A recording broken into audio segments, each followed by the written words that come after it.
Hello everyone. मैं शेख शम्स बात कर लेते हैं Nifty bank Nifty fin Nifty का जो लेवल दिया था कैसा काम किया, कल के दिन क्या लेवल होगा, क्या स्टॉप लॉस होगा, अगर मार्केट गैप अप ओपन होता है तो क्या करना है, गैप डाउन ओपन होता है तो क्या करना है, फ्लैट ओपनिंग होती है तो क्या करना है। इंपॉर्टेंट्स लेवल होंगे proper stop loss proper target के साथ। कल फिन निफ्टी की एक्सपायरी भी है तो रूल्स समझने की पूरी कोशिश कीजिएगा। सब में पहला बात करते हैं आज के दिन क्या लेवल रहा, कैसे यहाँ पे जो है काम हुआ। तो सब में पहला बात करेंगे बैंक निफ्टी के अंदर। तो बैंक निफ्टी के अंदर मॉर्निंग में ही फर्स्ट कैंडल पे ही एक ट्रेड बनता है और एक मूवमेंट मिल जाता है तकरीबन 100 पॉइंट्स के बाद, 100 पॉइंट्स का। उसके बाद दूसरा कोई ट्रेड मिलता नहीं है। तो यहाँ पे जो है आपको 100 पॉइंट सुबह सुबह जो है 100 पॉइंट्स प्रॉफिट हो सकते थे अगर आप 4 लाइन के हिसाब से चलते थे। तो उसके बाद साइडवेज रहा।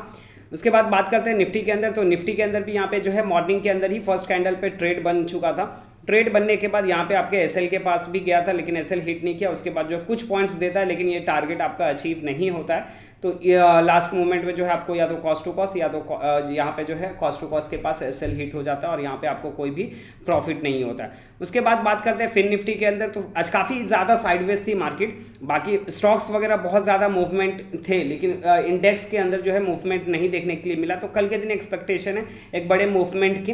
तो कल के दिन हम लोग उस हिसाब से भी कैलकुलेशन करेंगे कैसे काम करना है, वो चीज़ भी इंपॉर्टेंट होगा। तो अब यहाँ पे फिन निफ्टी की बात करेंगे।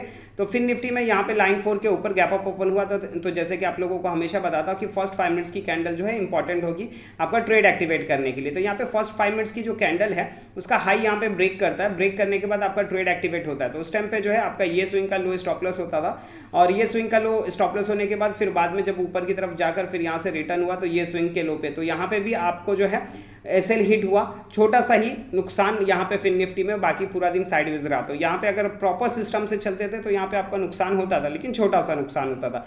उसके बाद बात करते हैं कल के दिन क्या लेवल रहेगा, क्या स्टॉप लॉस रहेगा, अगर मार्केट फ्लैट ओपन होती है तो क्या करना है, गैप अप ओपन होती है तो क्या करना है, वो चीज़ इंपॉर्टेंट होगा। तो यहाँ पे सब में पहला हम बात करेंगे फिन निफ्टी के अंदर। तो फिन निफ्टी के अंदर आप लोगों को क्या करना है, इंडेक्स का चार्ट देखना, फ्यूचर का चार्ट नहीं देखना। यहाँ पे ये 4 लाइनें कल के दिन खास करके ध्यान देंगे। करंट एक्सपायरी में आपको काम नहीं करना है। फिन निफ्टी के अंदर आपको जो काम करना है नेक्स्ट एक्सपायरी में काम करना और लाइन 2 और लाइन 3 के बीच में हो सके तो क्वांटिटी कम रखिएगा। ये चीज़ का खास करके ध्यान रखिएगा।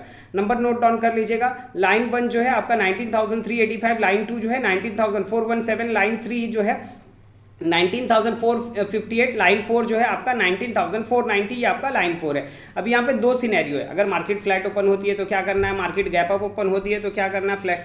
तो यहाँ पे लाइन 1 और लाइन 3 के नीचे सेलिंग करना होता है, लाइन 2 और लाइन 4 के ऊपर बाइंग करना होता है। लेकिन अगर मार्केट फ्लैट ओपन होती है तो रूल्स क्या है कि अगर यहाँ से प्राइस ऊपर की तरफ जाता है और फिर यहाँ से रिटर्न होता है और 19,458 ये लेवल ब्रेक करता है, आप सेल कॉल एक्टिवेट कर सकते हो। उस टाइम पे जो भी यहाँ पे प्रीवियस स्विंग का हाई रहेगा वो आपका स्टॉप लॉस बनेगा। नीचे की तरफ आपका जो फाइनल टारगेट बनेगा 19,417। यहाँ पे रेंज छोटी है तो क्या करेंगे, बहुत ही कम क्वांटिटी में काम कीजिएगा, ये चीज़ का ध्यान रखिएगा। तो यहाँ पे 19 फ्लैट ओपन हो गया, यहाँ से प्राइस ऊपर की तरफ गया, रिटर्न होता है तो यहाँ पे सेल कॉल एक्टिवेट कर सकते हो। 19,458 ये लेवल ब्रेक करने पे प्रीवियस स्विंग के हाई के स्टॉप लॉस के साथ उस टाइम पे जो भी प्रीवियस स्विंग का हाई रहेगा। इनकेस अगर मार्केट यहाँ फ्लैट ओपन हुआ, यहाँ से प्राइस ऊपर की तरफ गया, रिटर्न होने की बजाय यहाँ पे लाइन 4 ब्रेक कर देता है तो आप बाइंग साइड जा सकते हो। 19,490 ये लेवल ब्रेक करने पे बाइंग साइड जा सकते हो। उस टाइम पे जो भी यहाँ पे प्रीवियस स्विंग का हाई रहेगा वो लो रहेगा, वो आपका स्टॉप लॉस बनेगा। ऊपर की तरफ आपका जो फाइनल टारगेट बनेगा 19,620, ये ऊपर की तरफ आपका फाइनल टारगेट बनेगा। सपोज मान लेते हैं मार्केट यहाँ फ्लैट ओपन हुई, यहाँ से प्राइस नीचे की तरफ आता है और फिर यहाँ से रिटर्न होता है तो उस टाइम पे जैसे ही ऊपर की तरफ 19,417 ये लेवल ब्रेक करता है, बाय साइड ट्रेड एक्टिवेट कर सकते हो। उस टाइम पे जो भी यहाँ पे प्रीवियस स्विंग का लो रहेगा वो आपका स्टॉप लॉस, ऊपर की तरफ आपका जो फाइनल टारगेट बनेगा 19,450, आपका ऊपर की तरफ आपका फाइनल टारगेट बनेगा। इन केस अगर मार्केट फ्लैट ओपन हुआ, यहाँ से प्राइस नीचे की तरफ आया, रिटर्न होने की बजाय यहाँ पे लाइन 1 ब्रेक कर देता है, आप सेल कॉल एक्टिवेट कर सकते हो। 19,385 ये लेवल ब्रेक करने पे उस टाइम पे जो भी यहाँ पे प्रीवियस स्विंग का हाई रहेगा वो आपका स्टॉप लॉस बनेगा। नीचे की तरफ आपका जो फाइनल टारगेट बनेगा 19,250, आपका नीचे की तरफ आपका फाइनल टारगेट बनेगा।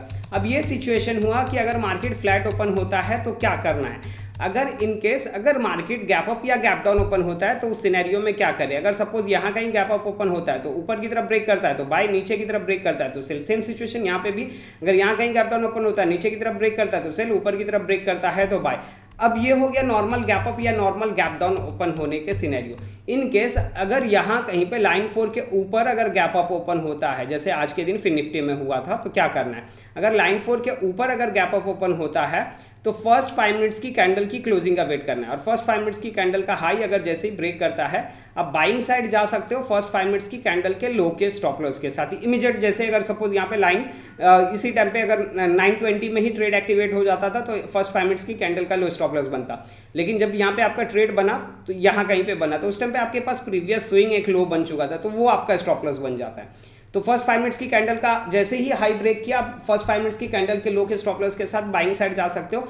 और इन केस अगर फर्स्ट 5 मिनट्स की कैंडल का लो ब्रेक नहीं हाई ब्रेक नहीं करता है तो यहाँ पे आपको क्या करना है, वेट करना है, और लाइन 3 ये यहाँ से रिवर्स होना चाहिए, लाइन 3 और लाइन 4 के मिड में आना चाहिए, और जिस साइड भी रिटर्न हो अगर लाइन 4 के ऊपर निकलता है तो बाइंग साइड, उस टाइम पे जो भी यहाँ पे प्रीवियस स्विंग का हाई लो रहेगा वो आपका स्टॉप लॉस, या फिर नीचे की तरफ लाइन 3 अगर ब्रेक करता है तो सेलिंग साइड, उस टाइम पे जो भी यहाँ पे प्रीवियस स्विंग का हाई रहेगा वो आपका स्टॉप लॉस बनेगा। इन केस अगर लाइन 1 के नीचे अगर गैप डाउन ओपन होता है तो फर्स्ट 5 मिनट्स की कैंडल की क्लोजिंग का वेट करना है। फर्स्ट 5 मिनट्स की कैंडल का जैसे ही यहाँ पे लो ब्रेक करता है आप सेलिंग साइड जा सकते हो फर्स्ट 5 मिनट्स की कैंडल के हाई के स्टॉप लॉस के साथ। इन केस अगर फर्स्ट 5 मिनट्स की कैंडल का लो ब्रेक नहीं करता और यहाँ से प्राइस लाइन 1 और लाइन 2 के मिड में चला जाता है और फिर जिस साइड भी रिटर्न हो, चाहे वो लाइन 3 के ऊपर निकलता है, लाइन 2 के ऊपर निकलता है तो बाइंग, या लाइन 1 के नीचे निकलता है तो सेलिंग, उस टाइम पे जो भी यहाँ पे प्रीवियस स्विंग का हाई या लो रहेगा वो आपका स्टॉप लॉस बनेगा। अब ये जो रूल्स बताया यही रूल्स आपका बैंक निफ्टी में भी काम करेगा, यही रूल्स आपका फिन निफ्टी में भी काम करेगा, और यही रूल्स आप लोगों को जो 200 स्टॉक्स के लेवल दिए जाते हैं उसमें भी आपको काम करेगा। तो अब ये 200 स्टॉक्स का जो लेवल है आप लोगों को कहाँ पे मिलता है, तो ये 200 स्टॉक्स के लेवल के लिए आपको क्या करना होता है, ये इंट्राडे लेवल एक दिन पहले ही आप लोगों को दे दिया जाता है।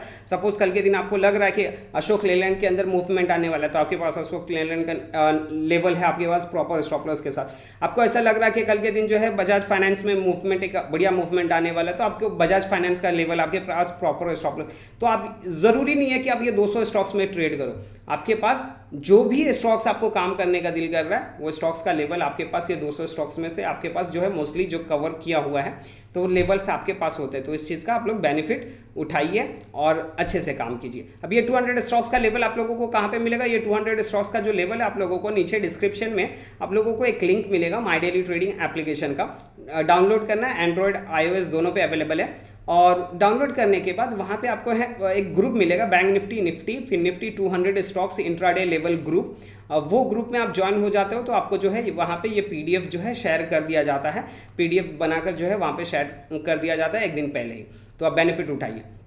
बात करते हैं निफ्टी की, तो निफ्टी के अंदर क्या लेवल रहेगा, तो नंबर नोट डाउन कर लेंगे। निफ्टी के अंदर जो है जैसे फिन निफ्टी में इंडेक्स का चार्ट देखना है तो निफ्टी और बैंक निफ्टी में आपको फ्यूचर के चार्ट पे ये लेवल बता रहा हूँ, इंडेक्स के चार्ट पे नहीं। निफ्टी में भी रेंज जो है काफ़ी छोटी हो गई है लाइन 1 और लाइन 2 के बीच में, लाइन 2 और लाइन 3 के बीच में। यहाँ पे भी आपको भी क्या करना है, कम से कम क्वांटिटी में ट्रेड लेना है, हेवी क्वांटिटी में नहीं लेना है। अगर सपोज अगर आप मैजिक कैंडल के हिसाब से जाते हो तो मैजिक कैंडल के हिसाब से आप जितनी क्वांटिटी से ट्रेड करते हो कर सकते हो। नंबर नोट डाउन कर लेंगे। लाइन 1 जो है आपका 18,668, लाइन 2 जो है 18,690, लाइन 3 जो है 18,713, लाइन 4 जो है 18,735, ये आपका लाइन 4 है। अब लाइन 2 से निकलता है तो लाइन 3 का टारगेट होगा, लाइन 3 से निकलता है तो लाइन 2 का टारगेट होगा, लेकिन अगर लाइन 1 के नीचे निकलता है तो नीचे की तरफ आपका जो फाइनल टारगेट बनेगा 18,560, आपका नीचे की तरफ आपका फाइनल टारगेट बनेगा 18,560। और अगर लाइन 4 के ऊपर निकलता है तो ऊपर की तरफ आपका जो फाइनल टारगेट बनेगा 18,850, ऊपर की तरफ ये आपका फाइनल टारगेट बनेगा, ये ऊपर की तरफ। अब बात करते हैं बैंक निफ्टी की, तो बैंक निफ्टी के अंदर जो है नंबर नोट डाउन कर लेंगे फ्यूचर के चार्ट पे ही, इसमें भी जो है आपको फ्यूचर का चार्ट देखना है, निफ्टी और बैंक निफ्टी में फ्यूचर का चार्ट देखना है। लाइन 1 जो है आपका 44,160, लाइन 2 जो है 44,234, लाइन 3 जो है 44,330, लाइन 4 जो है 44,404, ये आपका लाइन 4 है। अब यहाँ पे लाइन 2 से निकलता है तो लाइन 3 का टारगेट, लाइन 3 से निकलता है तो लाइन 2 का टारगेट। तो यहाँ पे भी आपको कंडीशन क्या है, लाइन 2 और लाइन 3 के बीच में कम से कम क्वांटिटी में ट्रेड करना है, ये चीज़ का ध्यान रखिएगा। अब लाइन 4 के ऊपर निकलता है तो ऊपर की तरफ आपका जो फाइनल टारगेट बनेगा 44,650, और लाइन 1 के नीचे निकलता है तो नीचे की तरफ आपका जो फाइनल टारगेट बनेगा 43,920, ये आपका नीचे की तरफ आपका फाइनल टारगेट बनेगा। अब बहुत से लोगों के ये भी क्वेश्चन रहते हैं कि अभी इतना बड़ा टारगेट ऊपर की तरफ दे रहे हैं लेकिन टारगेट अचीव नहीं हो रहा है, लेकिन मार्केट में मूवमेंट नहीं हो रहा है ना, तो छोटे छोटे मूवमेंट भी आपको कैप्चर करना पड़ेगा। अब छोटे छोटे मूवमेंट कैसे कैप्चर करें, तो 4 लाइन का जो रूल्स है वो रूल्स समझने की कोशिश कीजिएगा। एंड स्क्रीन में जो ये वीडियो जैसे एंड होगा तो वहाँ पे एक वीडियो शेयर कर दूंगा हाउ टू यूज़ 4 लाइन, तो वो वीडियो ज़रूर देखिएगा। आप ये मूवमेंट कैसे कैप्चर कर सकते हो, ये मूवमेंट आता है तो कैसे कैप्चर कर सकते हो, तो वो वीडियो ज़रूर देखिएगा, आपको बेनिफिट मिलेगा। ठीक है, चलिए मिलते हैं कल के दिन, बाय, टेक केयर।